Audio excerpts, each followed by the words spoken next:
There were certain scenes where I almost wanted to just yell out, "This is going on for so long."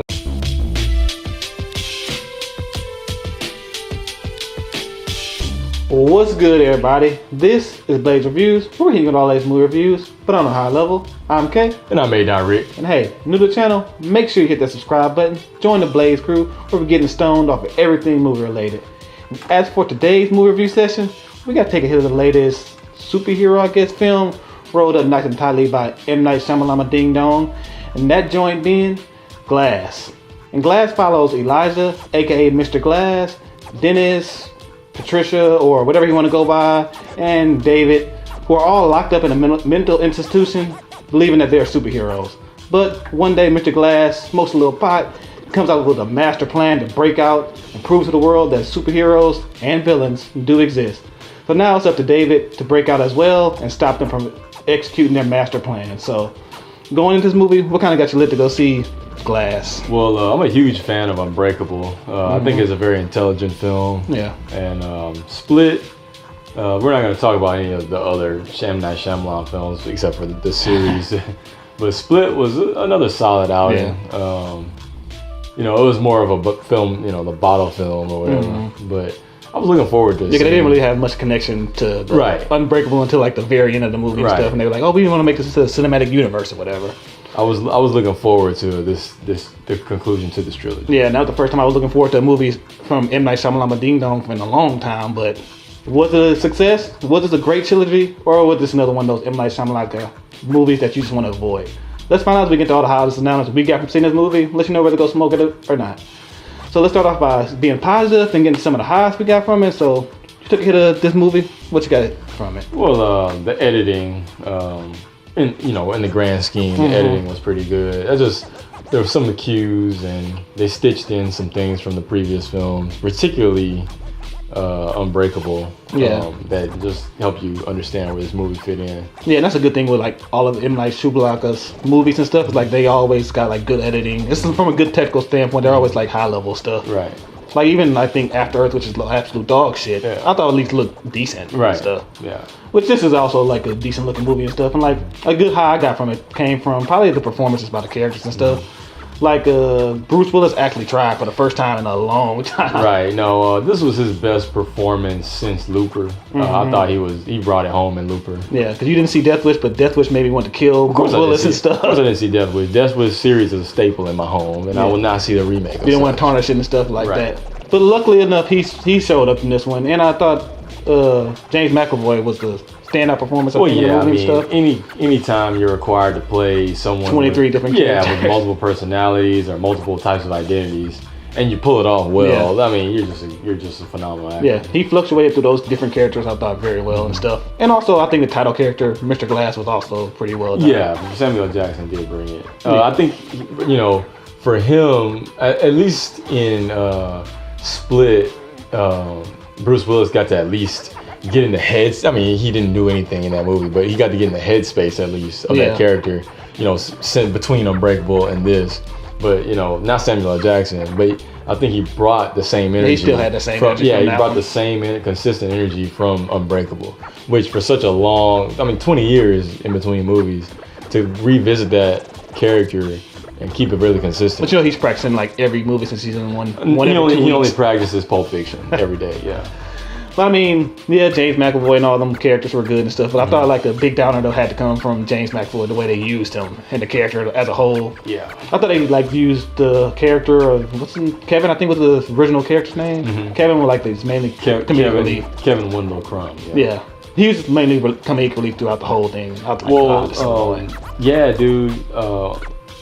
I think M Night Shyamalan was going for a serious film in tone, more related to Unbreakable, which was that was just a very you could tell by the visual stuff he was talking about. It looked like that Unbreakable feel and stuff. Well, I think the look was more to Split, but they were going for like that serious vibe of Unbreakable. Unfortunately, I feel like they missed completely.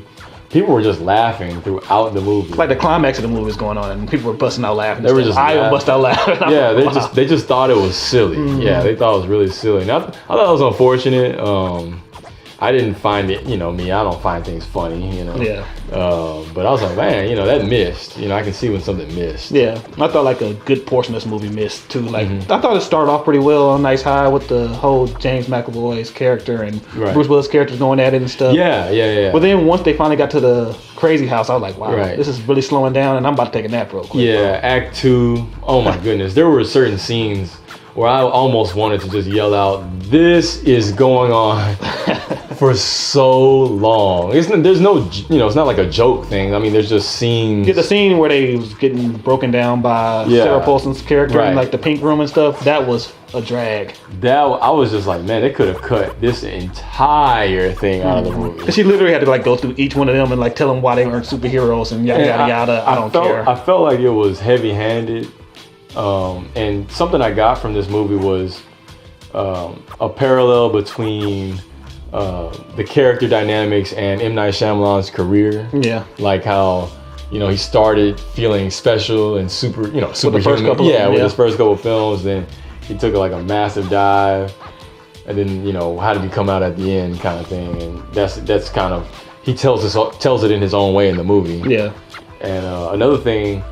I think it's good that he was trying to do this Christopher Nolan thing, like in Inception. Yeah, where Christopher Nolan paralleled the fundamentals of filmmaking and deconstructed it with the concept of dream theory. Like it's brilliant. I mean, if you really can grasp what Christopher Nolan was doing there, it's brilliant. Yeah, he tried to do that kind of brilliance with this one in terms of comic book movies and comic books themselves, but like you said, it didn't really pan out. Yeah, I mean, he had a good little solid vision deconstructing like his career and the path of like comic books and comic book movies, and how, as time, when he made Unbreakable, comic book movies were not a thing. Yeah. But now it is, and so we have this movie Glass.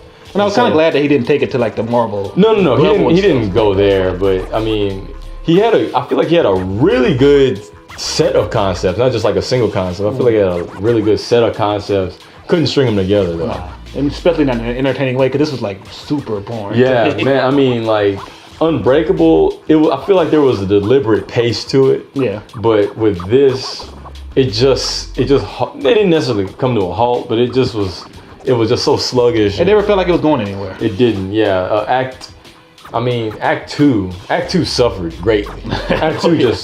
Act 2 suffered so much from what he was doing. I mean, this movie's 2 hours and 9 minutes long, and that's far too long. Oh yeah. I was looking at my phone like towards the end, like, oh my god, how much longer we got? Yeah, that's far. Every 5 minutes I was checking my phone and stuff, because the movie absolutely leads pretty much nowhere. Right.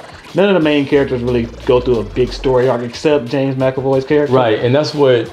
I don't know what the studio told M Night Shyamalan. Yeah. But it feels like the studio was compelling him to make this more of a split sequel. Yeah. Because I felt like some of the Unbreakable like callbacks were just shoved in the movie. Just shoved in the movie. I mean, the movie's called Glass, but I thought Glass was pretty much forgotten until like the second act actually started and stuff. Well, he didn't say a word for like the first hour and a half. Yeah.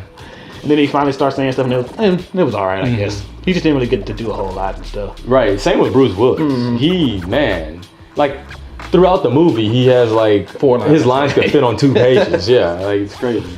But I think everybody knows M Night Shyamalan, so he has a twist in the movie. Did it work for you or no? Nah, I mean, absolutely not gonna explain it here, but got some vibes of a failed attempt to replicate what was done in Cabin in the Woods. Yeah.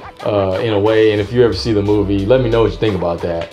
Yeah. I can see where you're going. Right, you know what I mean? Yeah.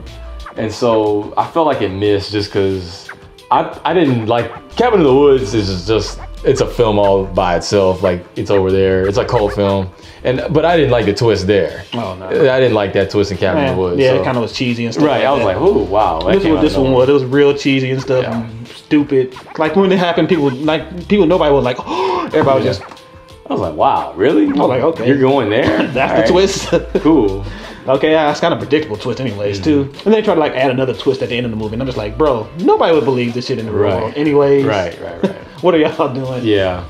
I mean, you got any other highs and downers from it, or? No, that was pretty much it. Yeah, it's just, I mean, I'm ready to give my rating. My rating, I give this some low Reggie. Yeah. Like, I mean, for people who are really looking for that experience, there is something in there. Like this movie, at one point in time, was a solid, probably 90-page script, and maybe he was forced to blow it up to over 2 hours, or the studio was just okay with him making it this long. I don't know. But I mean, it is Universal, and they do a whole bunch of stupid shit, so probably so. I mean, with me, I was looking forward to it because I kind of like Split. It was like a revitalization for his Night career. Shyamalan. Yeah, but for his career. Then I saw the movie and I was like, wow, this is very disappointing and stuff. And now, overall, I was just like bored the entire time, looking at my phone, either trying to stay awake or something. So for me, it's to pass that shit for real. Like, if you like him, M Night Shyamalan, but I'm not sure if you want to go see it, I guess, because it might be worth your time or something. Right, like that. and just to it might be a divisive film of the year or something like that. Just to reiterate, this is a third film in a trilogy. Yeah. Unbreakable came out in 2000, Split came out in 2016, and then this film. And A lot of people don't know that Unbreakable has any. They don't even know what Unbreakable is. Yeah, we talked to a few people. They're like, I don't know Unbreakable. what it is. What's that? It's like, no, you'll be lost. And to me, that's actually the mark of a bad sequel. You'll be lost if you don't see those two films. Yeah. And with this being a trilogy, I think this might be the Dark Knight Rises of the whole trilogy. Right, or Spider-Man 3. Maybe. Yeah. But yeah.